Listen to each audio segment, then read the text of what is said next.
Welcome back to the Annie Frey Show. I think I just lost my job. I think I'm getting booted. We have Aliana Good in here. She's a senior at Hillsboro High School, but she is also responsible for this song. It is her first single. American. American. American.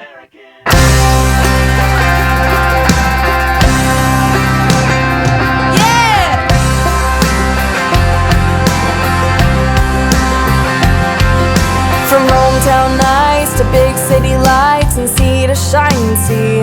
So, Aliana is in here. She's got her parents in here. And Aliana, step over to the microphone. It's so great to have you in here. Thank you so much. You are a bright and bold and beautiful young woman who's doing things. That's pretty amazing. It's pretty cool.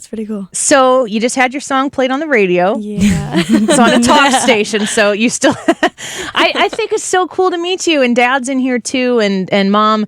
First, I got to ask you, you listen to the show? I do. That's almost every day after school. That's amazing. I have to ask you, how are you a senior in high school and politically active and on this side of the aisle?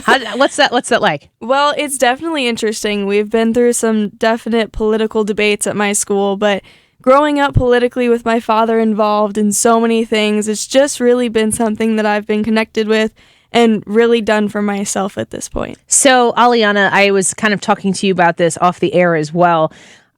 You've grown up in a politically mindful home.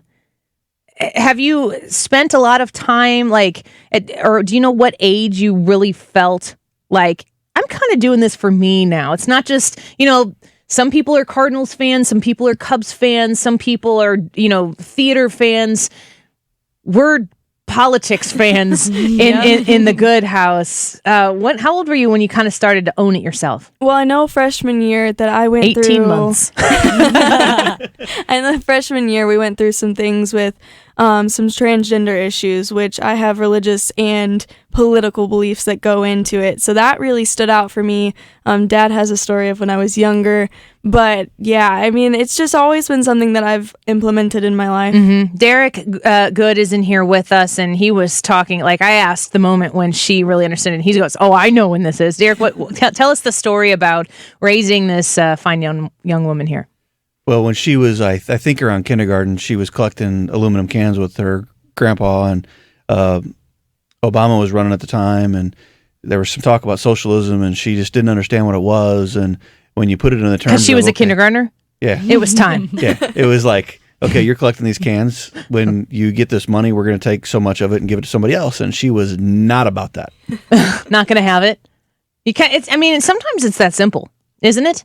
And the story that gets told to people in campaign season and everything, it kind of flowers it up. I just like that you're bold and out there with your own opinions, whatever they might be, that you're forming for yourself. Do you have at school a lot of people who, whether they're as passionate about politics as you are or not, but are you well received, or are there people who agree with you that go to school with you? I'm lucky enough to go to a school that we are mostly country hicks, so there's a lot of people that do believe in what I believe, but we still have a different, diverse group of other people. We have a GSA group and all that kind of stuff. So GSA is Gay Straight Alliance. Okay. So we definitely go back and forth with some people, but we all have a mutual respect, which I really enjoy. So we can have these conversations, we can argue a little bit, and then we can go back to our daily lives. Yeah, because there are things that are more important than your political beliefs, and having that human connection is certainly one of them. So did you write this song? Or you produced this song? How's this song come to be? This song was written by Jason Ashley, one of my best friends. He's basically a brother at this point. I met him when I was super young. We've known each other for 9 years now, performed with him off and on, and he ended up writing this song for himself. But I'm a 17-year-old female that can't necessarily sing everything that he can. So we switched up some verses, and I wanted to make it more of an everybody song, not just I'm a 40-year-old guy singing this song. Sure. It's an everybody song. So we switched some verses, added some extra things, and so now it's an everybody song. That's awesome. So what are your aspirations? You're a senior in high school right now. Your whole future is ahead of you. The only advice I would tell you from where I am at 35, Katie is in her mid-20s, is that whatever you see in your future right now, it's probably going to change over the course of time, and it's going to get better every time it changes. But you seem to have a bright future in front of you. What are you thinking about doing?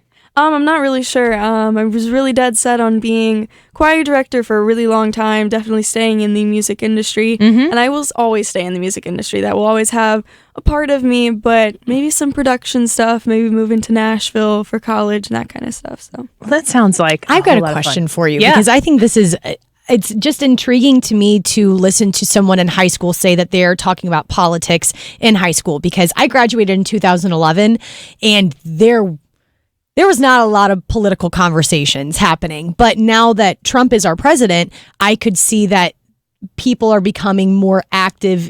I mean, especially people 16, 17, 18-year-olds. So how did those discussions get started? And you said that they end on an amicable note, but do those are they happening in the hallways? Are they in classrooms? So a lot of them are on Facebook. Gotcha. I normally start them with my own opinions. But we do have stuff at school. So every once in a while, like Trump will make an announcement or a tweet, or somebody else will make a tweet.